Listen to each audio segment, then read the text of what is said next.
Welcome to the Small Business Tax Savings Podcast, powered by Jetro. Each week, we bring extremely valuable accounting and tax tips specific to small business owners. You will be on your way to growing your business and putting more money in your pockets.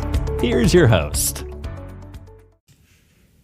Hey guys, Mike Jesowshek here, and on today's episode, we're going to continue our retirement series, but I wanted to shoot a quick message before that. I'm excited to announce to you that we are launching our tax minimization program. Now, this is a special launch. We are calling it our founding member pre-launch, and so this is available only to podcast listeners and at an especially reduced rate for the lifetime of the program. So if you've been listening to episodes recently, this tax minimization program is going to be jam-packed with information and a community for you to pay the least amount in taxes as legally possible. So as part of this program, we're going to have a library of tax strategies and implementation guides so that you can implement these in your business in real time. You're going to be able to ask an unlimited amount of questions to a pro, ask us some general questions related to your business, and you'll have access to my team. We're also going to have a private Facebook group for members of this tax minimization program, along with monthly group training sessions and discount on partner services and things like that. So today I'm excited to announce that we are launching this to podcast members only, and we're calling it our founding member pre-launch. So we're launching it today at a 50% lifetime discount. So if you want to jump in on this, visit our website. It's taxsavingspodcast.com/tax. And I'll also put a link to this in the show notes. Again, it's taxsavingspodcast.com/tax. And this is for our founding member pre-launch for the tax minimization program. I'm super excited to have you guys in there. Super excited. This is going to be a game changer. This is truly going to help you guys pay less in taxes. And I'm excited to be on this journey and watch the growth and the savings that come from this tight-knit group of community and podcast listeners. So without further ado, let's get on to today's regular episode. Hello and welcome back to another episode. Today's topic is, we're continuing our retirement discussion, and today's topic is on simple IRA and the Payroll Deducted IRA. Now, before we get into that, this episode is brought to you by Jetro, a digital accounting firm servicing business owners across the country, helping them relieve stress around financials and save thousands in taxes. I am your host and founder of Jetro, Mike Jesowshek. Again, today we're continuing our retirement series with Matt Ruttenberg from Life Inc. Retirement Services. And today's topic is going to be simple IRAs and payroll deducted IRA. So Matt, welcome back to the show. Thanks, Mike. I appreciate it. Good to be back. Yeah. So up until this point, we started off with an initial kind of overview of retirement options that are available to small business owners. Then we went from there. We dug into the SEP IRA and individual or solo 401k last week, which brings us to today, where we're talking about simple IRAs and payroll deducted IRAs, which is kind of that discussion where SEP and individual 401k is mostly going to be for those business owners that don't have any employees. Now, when we're talking about, yes, I have employees, now we're starting that discussion. Okay, what are the options available there? So if you want to just kind of start out by just giving a little synopsis and kind of where we're going with these two topics today. I think, and we bundled this one together because we have a few options here, the simple IRA and the payroll deducted IRA, as they're two really good options for starter plans. So for companies with employees, with full-time employees who are just trying to get their feet wet and get started into offering a retirement plan. Yeah, no, I think that's a great point. And when you're trying to retain clients or retain employees, it's good to have some option available there. And I think that when we look at these options, they're both valid options. And I think that the simple IRA is obviously going to be a little bit more sexier because it provides a little bit more benefit to the employee. But one thing that I thought was interesting, that before this discussion, I've never really heard of a payroll deducted IRA. And so I'm intrigued to be able to kind of be digging into that. So with the simple, what are some things that listeners should know? Kind of who is this meant for? What are some basics about the simple IRA and when it would make sense for a client? Yeah, and as I've mentioned before, we always kind of start off with one question when we speak to employers and business owners is what is the goal? And it usually comes down to two questions. Is this for you? Meaning, do you want to simply save as much as possible for retirement? Or do you want, is this for your employees, or maybe to recruit employees, or increase the quality of the employee?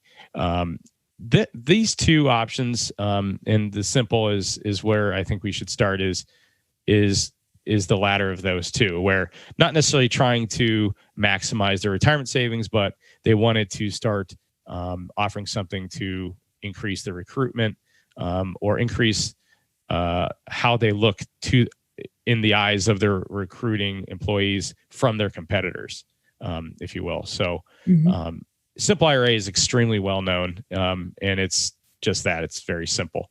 And let me explain this with a story. I think we have a really good client of ours. It's an electrician company. We first started to speak with them several years ago. They had about 5 employees, and they were increasingly losing the prospective employees to a few competitors, and they were larger competitors. They were offering a 401k. But the client of ours didn't necessarily have a big budget. They didn't really want to go too deep into the retirement plan space quite yet. Like I said, the primary goal is to recruit these employees, and they were constantly becoming lower on the list. And they were getting asked, "Do you have a retirement plan?" And they were saying no. So they were losing these potential employees to the competitors. The employer was not necessarily interested in saving at all. They were actually reinvesting most of their proceeds and the income back into the company. This was their goal, was to increase and grow the company as much as possible. So we naturally just started talking about the simple IRA. They needed to be competitive to their competitors, not only from a business standpoint, but also from an employee standpoint. From the perspective of the employee, a simple IRA is very similar to a 401k. There's still a match. There's still a vesting schedule, and it's still able to save for retirement out of their paycheck. And that's really, a lot of times, that's the primary goal of the employee.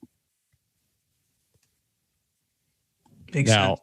Yeah. Now, the main difference between the simple IRA versus a 401k is simply the contribution limits.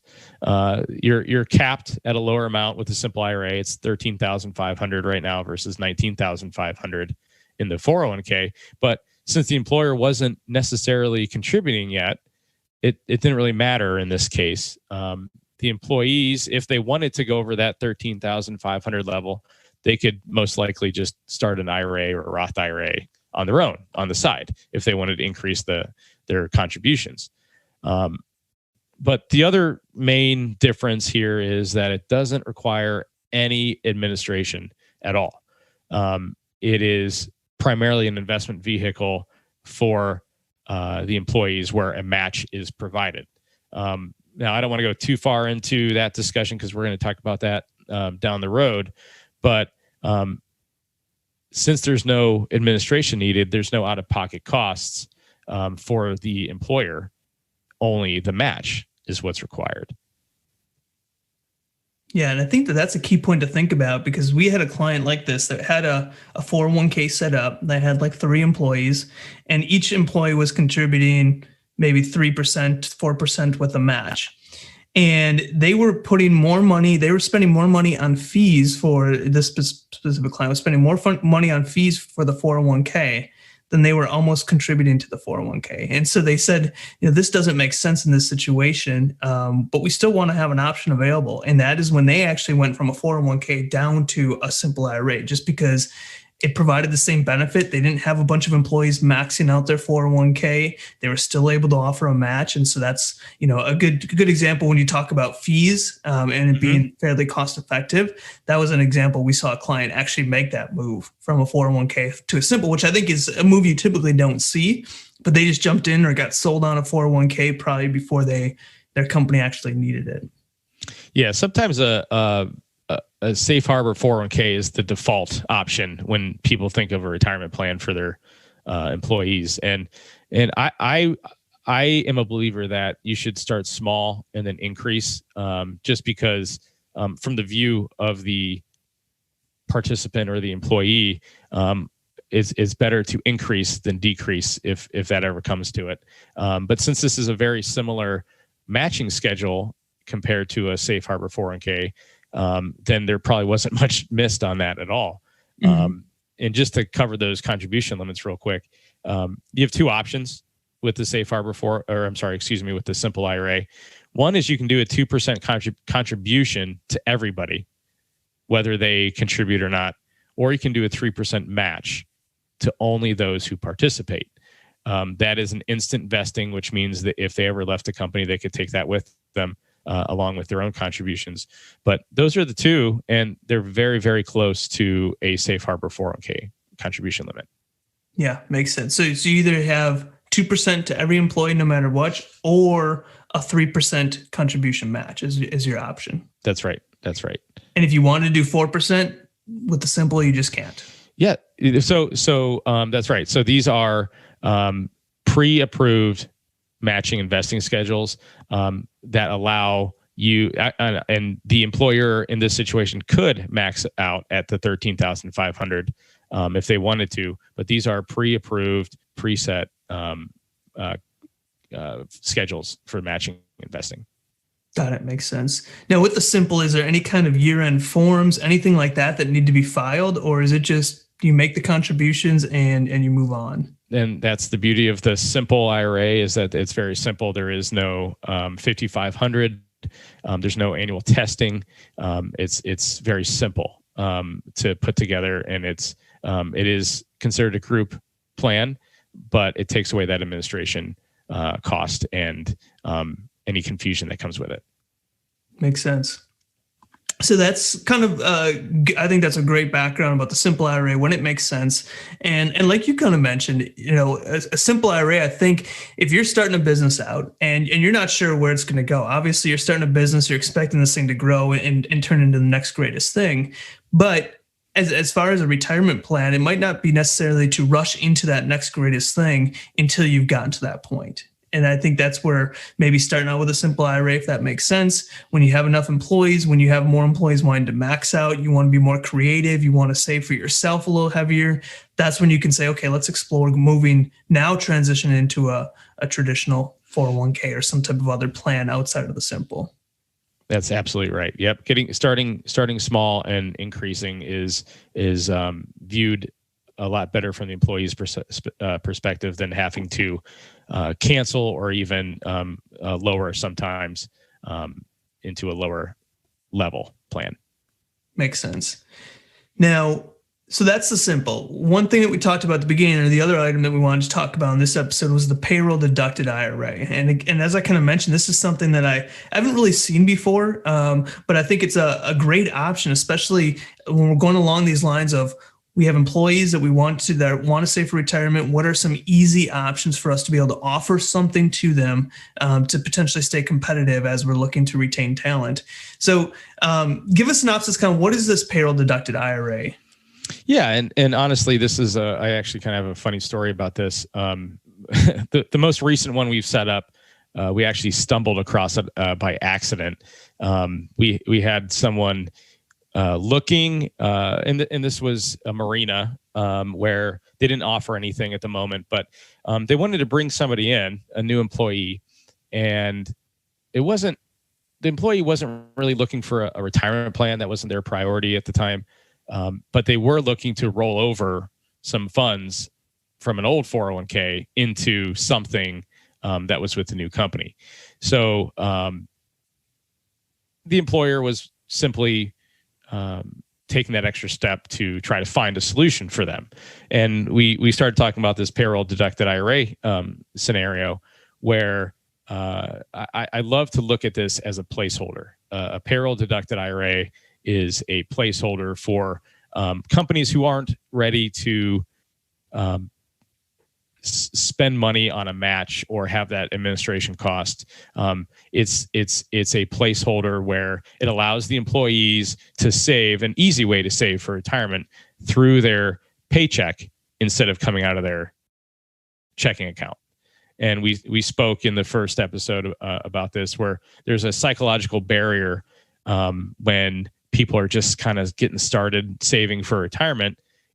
When it comes out of your checking account, it feels like a bill. It doesn't feel like you're just moving it from one bucket to the next. It feels like a bill, and it keeps people from taking that step. Not only just signing up for an IRA or a Roth IRA, but being able to actually see that money come out of their checking account. It's a psychological barrier.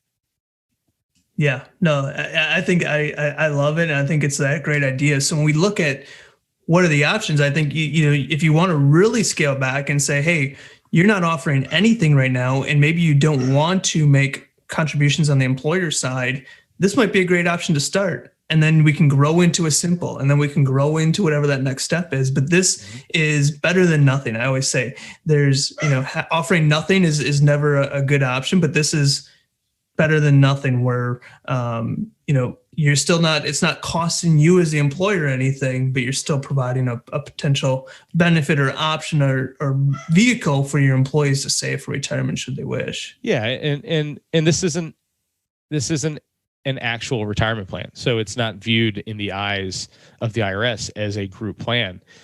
So there is no administration. There is no liability. The only thing the employer needs to take care of is withholding the contributions that the employees would like to contribute out of the paycheck, and then send the money to the investment company that we set up. So once that's done, there's nothing the employer has to do. It's simply send the money in a timely manner to the investment company. Yeah, that's great. So basically, with a simple, it's a very kind of it's a retirement plan that allows you to be able to offer something to your employees, but also be able to do a match. And really, you kind of have two options: a 2% match, where you would give every employee, no matter what their participation is, you would give them a 2% match on their income, or a 2% contribution, not a match. You contribute 2% to every employee, or you have the option of doing a 3% match to those that are contributing. And this is a great option to kind of get your feet wet, start getting into this retirement ability. And the maximum that you employee can contribute is the $13,500 currently into a simple IRA. There's not a lot of heavy lifting as far as costs and administrative work, no forms to file at the end of the year, like a $5,500 and things like that. So that's kind of the breakdown of the simple. And then we obviously have the Payroll Deducted IRA, which is really just a placeholder, something that allows your employees to decide to contribute. It's an option for them to contribute to an IRA should they wish. That's right. Anything else on these two topics before we cut for the day? No, I don't think. I think that's it. And coming back to what you said, just real quick, I have a true belief that if you have employees, it's a really good idea to have something in place, whether it's a retirement plan or that placeholder payroll deducted IRA. It just gives your employees that extra option to be able to save for retirement. So I love the way you said that earlier. So yeah, thank you. And I think a key thing, and you've kind of mentioned this, is that many people don't think about retirement. It's too far off. You might have young employees, and retirement is too far off. And so they have no intentions to think about it. And how most people start to think about it is their employer says, hey, we have this retirement plan. Do you want to participate? And that's when people are like, well, I guess I probably should, because retirement's going to come eventually, and they kind of get their feet wet. So I think that if you're a business and you have no retirement options out there, you might be able to retain employees, and that might be fine. You might lose some employees that want an option available, but I think you're just doing your employees a potential disservice by not giving them an option and kind of giving that force to go into a retirement plan. That's right. I think even with the payroll deducted IRA, it's a consistent amount coming out of every paycheck, whatever they choose. If they want to make Anybody can do a traditional IRA, put $6,000 into it. But when you're doing these contributions on a monthly basis, they're coming directly out of your payroll check. It just makes that a lot easier and a lot more, employees willing to contribute. $20 out of every paycheck is not that big of a deal, or they might not recognize it or realize it as much as if they're doing quarterly or yearly contributions of a large dollar amount. That's much difficult for them. That's right.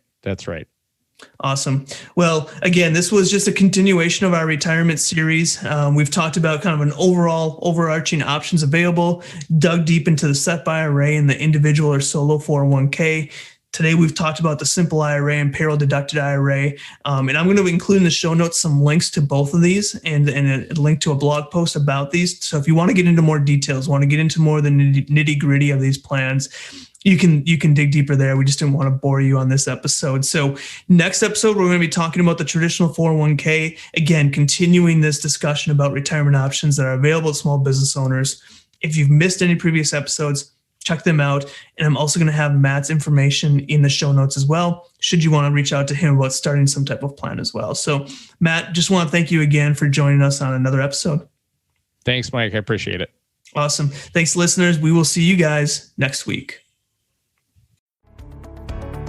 This has been another episode of the Small Business Tax Savings Podcast from the team at Jetro. If you enjoy our weekly episodes, please leave a review on whatever platform you listen to us on and share with other business owners. If you have any questions or future topics you want to hear, email them to tax@jetrotax.com. Thanks for listening and have a great day.